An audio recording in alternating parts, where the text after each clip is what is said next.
Good morning. Palang araw po. Ay! Sakura. Anong problema? Laki ng problema. Bakit? Ito, pangudin mo. Lahat. Kaya magpasama ko lang sa mga agap eh. Tingnan mo ito. Ito ang pangudin mo. Itong babae, iba ito nagsasalita. Pag nga pinanood ko yan eh. Bakit mo? Ito. Dapat timpla ka pe. Ang problema nito. Dadalawang isang ako i-upload nga yun. Sana hindi ko na Teka, pasok ka. magtuloy ako. Teka, pasok. Sarap yung tulak mo. Po, napasukod po si Jonathan. Bakit? Anong problema dyan? Dito. Ano di mo mga to? Sino yan? Itong babae, itong vlogger niya ito. Iba yan. Iba naman to. Ayan o. Oh, reactor. O reactor din. Magkakasama silang laos. Siya naman nag-ano. Yung paano di mo kung sinabi niya yung parang yung ano, alam mo na yun, paano di mo muna. Tapos andiyan yung babae, tingita. Paano di mo? Ha? Huwag na kaya ako mag-vlog. Bakit? Para hindi ka na makita sa TV na, sa ano. Natatakot na ako eh. Bakit? Makulong ako dito eh. Kung gusto pa ako sumagot ah. Diba nananahimik ako doon? Kung di sila makulit magsalita sa akin, hindi ko masabi yun. Yan, ganun ako. Hindi ko masabi yan kung di ako ginanyan. Ganun ugali ko, tapos ako. Ganyan din ako, pati kila Mayra, tapos kahit sino. Kaya wag akong gaganyanin. Pag-ibigyan kita, pag ako sumabog, tatlo ka lang sa akin. Tabla ako eh. Mahirap lang ako, wala nga akong kakayan. Hindi na sila naawar sa akin. Tinutulungan lang ako ni Kuya Business eh. Pati mga tao, wala kaming lupat bahay. Sa lansangan nga lang kami tumitira eh. Karsada, tapos kakasuhin niya pa ako. Grabe naman yun, walang awa. Istro pang mama ko. Panag-away nga doon, nagsisigawan ka tanong batuan ng salta, pwede. Ang uwi naman nila, eh, hindi naman siya sinaktan, hindi naman siya sinaksak, sinuntok para kasuhan mo ko. Salita lang yun. Tinapatan ko lang yung sinabi mo, binalik ko lang, ako pa kasuhan mo. Hindi kakasuhan din kita. Eh, may pera ka, ako wala eh. Paano ko ikakaso sa'yo? Wala akong pera. O, di ba? Wala naman kaso yun eh. Pinahabala lang issue. Binigyan na lang issue yung ganyan. Sa akin, wala naman talaga yun. Parang ano lang yun, away bati lang yun. Parang nangasaril ka lang. O, mag-asaran tayo. O. Isa nila, pinusunan nila eh. Ito naman, nakakasakit yung salita. Hindi naman nakakasakit. Kung buti, sinunto ka. Sinampal kayo, nakakasakit. Samantalang kila kuya nga dun eh. Andun ako lahat nangyayari. Kwento ko nga kay kuya yun eh. Tapos kaya pumunta sana rito eh. Yun lang. Ito, inunan ko naman. Nakita mo na. Yung babae niya, tutuloy daw ako ng Deokray. Nakasuhan ako. Eh sabi ko nga dapat, hindi na sana ako magbablog para hindi na ako makita sa ano. Eh ganun din, baka pa ibablog mo kami ron. Makikita rin pala ako. Alam mo, Jo. Yung pagbablog na yan, normal yan kasi mga ganyan sa vlog. Tatanggapin ko mga isu-isu, mga comment. Tapos pag nagkatotoo yan, yari naman ako, parang kawawa naman ako doon. Pag nagkatotoo. Isa lang tira ko sila, nakakarami na sa akin. Pilibin niya ko, okay lang sa akin. Pero sila pag binalik ko, hindi okay sila sa akin. Madayang, hindi para sumaban, parang asartalo. May ligmang una, pag ginantayan ng asartalo, talo rin pala. Saan siya, yan ang ugali ko eh. Pag ako tumira, talagang magagalit ka eh.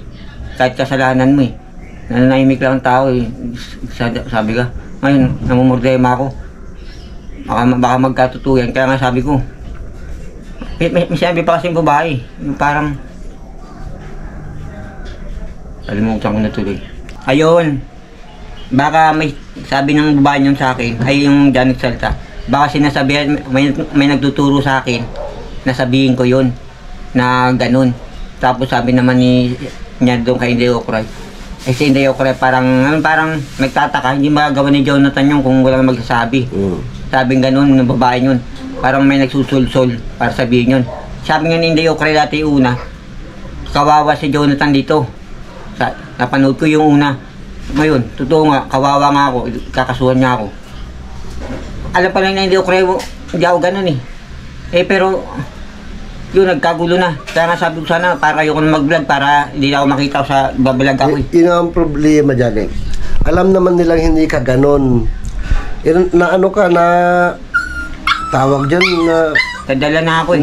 nadala ka, na carried away ka eh, na tapos yun bang pinapalabas nila na dahil ka nga ganon, pinapalabas nila ngayon na may nagtuturo sa'yo. Kung sabi ng babae nga may nagtuturo sa akin, ang kaalanganin daw na posible magawa na yung John, may nagtuturo yan, may nagsusulsul. Kasi nga, ang pagkakilala nila sa'yo, hindi ganon, hindi ka nagre-react eh. Di ba, hindi ka naman, pinapabayaan mo lang naman sila? Oo. Ngayon lang ako nag-react kasi sobra na yung nakatatlo na Kaya sa akin. nagtataka sila, nagtataka ang mga tao, bakit mo nagawa yun? Eh, hindi ka naman nagre-react. Okay lang naman sa'yo. Kaya, ano nila, isipan nila, may nagsusulsul sa'yo, may nagtuturo. Oo. Ano masasabi mo, Sus? Wala naman. Baka man naman, oh hindi, Jo, baka man may nagturo din naman sa'yo. Di wala nga, ako lang nagsalita yun. Ayaw nila maniwala. Baka tinuturuan nyo kami, may nagtuturo. Wala nga kasi. Kasi sino magagawa yun na wala nagtuturo, mabibigla yung tao. Kasi ganun ginawa sa kanya eh. Ganun yun. Yung babae yung sabi, panoodin mo, yung babae nagsabi na may nagtuturo sa akin. Hindi lang sinasabi nila, may nagturo daw sa'yo doon. Wala nga nagturo. Kasi anong oras ba yung nag-video ka? Mga alas 11 yung gabi ba yun? Sunod silang gabi? O yung unang nagsalita. Mga ating gabi na yun. Mag alas 12 na tayo. Ang nanonood pa kasi ako sa kanya. Tapos narinig ko yung sama daw tabas ang dilaan. Mabahod na yung bunganga ko. Mabahod na yung itlog ko. Nagmamakaawa raw ako. Tapos hindi ko nga pinapanood yung mga vlog niya. Kasi yung una naman tinira niya, saltik daw ako. So yung pangalawa nakalimutan ko yung tira niya. Nakatatlo na sa akin yan. Eh paano mo nakita yung mga vlog niya? Eh lumalabas din eh. Tapos napindot ko eh. Lumabas? Oo. Ano mo? Tapos pinindot ko. Yung topic sa akin. Ayun. Eh hindi pa ako vlogger yun. Tapos hindi pa mga natara. Oo po, tama po pala. Nakakita ko itong ni Jonathan nakaraan. Nakasubscribe po siya kina Inday Okray. Ikaw nagsubscribe sa kanila? Hindi, pinapanood ko nga lang yung si Ate Mayra, may Kasi cellphone. pag sa sa YouTube mo, nakasubscribe ka sa mga YouTube, sa mga nila, kaya lumalabas sa mo. Hindi, akin yun eh. Yung may bilog sa mukha, tapos may kamay na ganyan. Akin yun, ginaganon ko para tumaas yung isa, dalawa, tatlo, mabilis tumaas. Akin yun, may kamay, nakaganyan. Oh, Tapos may bilog sa taas. Like, Oo, akin yun eh. Pinipindot ko yung akin para tumasok sila eh. Tama yun, i-like mo yung video mo. Oo. Pero yung mga video nila, nakasubscribe ka sa kanila. Hindi ko alam yun. Kaya lumalabas sila. Sinong nag-subscribe sa'yo? Nag-subscribe sa kanila, sa cellphone mo. Kasi mga mukha nilang bilog, pinindot ko lang yun. Tapos lumalabas na. Pinindot mo. Yung mga mukha nila. Kaya pala. Napanood ko na. Kasi pag hindi ko naman napindot, lumalabas na lang bigla. Tapos hindi ko ako napindot. Hindi, once kapag pinindot mo kasi mga yun, lalabas na sila itong may video, kaya, Oo, niya. kaya pala napanood mo. Oo, tama. Yung iba naman, hindi ko man ginagana, lumalabas din. Pag manda. Ikaw pala nag-subscribe, kaya lumalabas sa mo, sa home. Kaya marunong ako gumamit eh, yung kumalikot eh. Hindi na ako marunong magbasa eh. Hirap naman pa ng ganito mga ka-fams na isang taong nanahimik na hindi naman talagang taong showbiz, taong social media. Wala ko mangmanga ako dyan eh. Tapos, paano naging matalino yun? Wala ako alam dyan. Hindi nga ako marunong magbasa, inano ko nga sa'yo mga ganyan. Tapos, kalabanin pa ako, kaya ano yun. Hindi man ako matalino sa mga ganyan. Taong lansangan na stroke ang nanay na alaalagaan niya.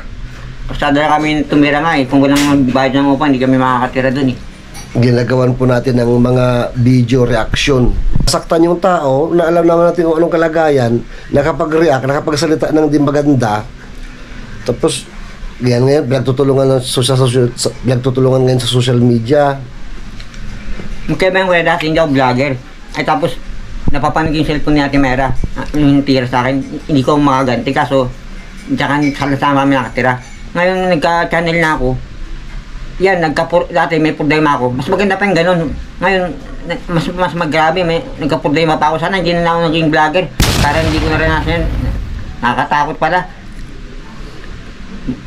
Mabuti yung wala akong tirahan. Sa kasada lang, hindi ako natatakot eh. Di ba rin mahirap kami. Yung ganyan, meron kang tirahan tapos hindi naman sila tumutulong. Nagsalita ko lang hindi maganda lang, napahamak na ako. Ang aga-aga pa eh. Oh. Bira ka. Ano maaga eh. Pumunta ako rito baka Oo, dapat ganun. Pag papasok ka, pag pupunta kina kuya, maaga. papasok. Galing-galing mo na ako pumasok kasi napanood ko na yun. Tapos si Bali naman, pag nagbigay yung sinabi niya, wala ako ron, baka pumunta, ibabalag na. Pwede na yun kasi wala ako. Tapos nasayo ko. Punta sana ako nung kila kuya. Papadid sana ako sa'yo para kaya punta tayo. Ay, sukat na tayo sa Brexton, malapit lang. Para Lab, hindi niya ako bayar siguro. punta kami ni Jonathan daw kina kuya, okay lang? Anong gagawin? Magkikipag-usap si Jonathan kina kuya.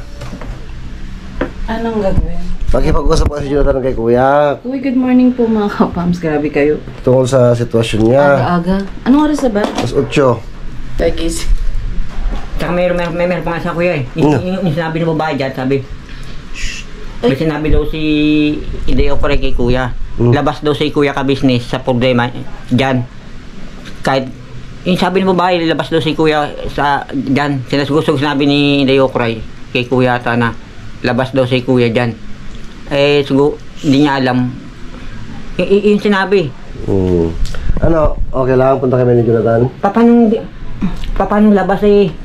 Kuntit ako ni kuya. Kung may problema daw, niya ang tulong sa kanya eh. Jonathan. May problema eh. Ba't ka magpapasama kay kuya? Okay, siguro hindi. Kasi, mamamasakay pa ako tsaka para mabilis. Diyan kami sa Bristol na daan. Ilabong. Para shortcut. Ano, okay lang, punta kami. Total, Samahan ko siya. Okay lang naman matulungan din ako ni Ha? kasi. Okay lang naman samahan mo. Okay Pero lang. saglit lang kayo. Oh. Wala namang Depende, makipag-usap ka kay kuya. Kasi marami din tayong gagawin. Pero tulungan mo siyempre si Jonathan kung ano man pwede mo siyang samahan doon dahil wala siyang pamasahe siguro. Kaya nga eh. Kaya nga samahan. Para makipag-usap po si Jonathan kay kuya ka-business regarding sa sitwasyon. Pero may gusto akong sabihin sa'yo, Jonathan, bago ka umalis.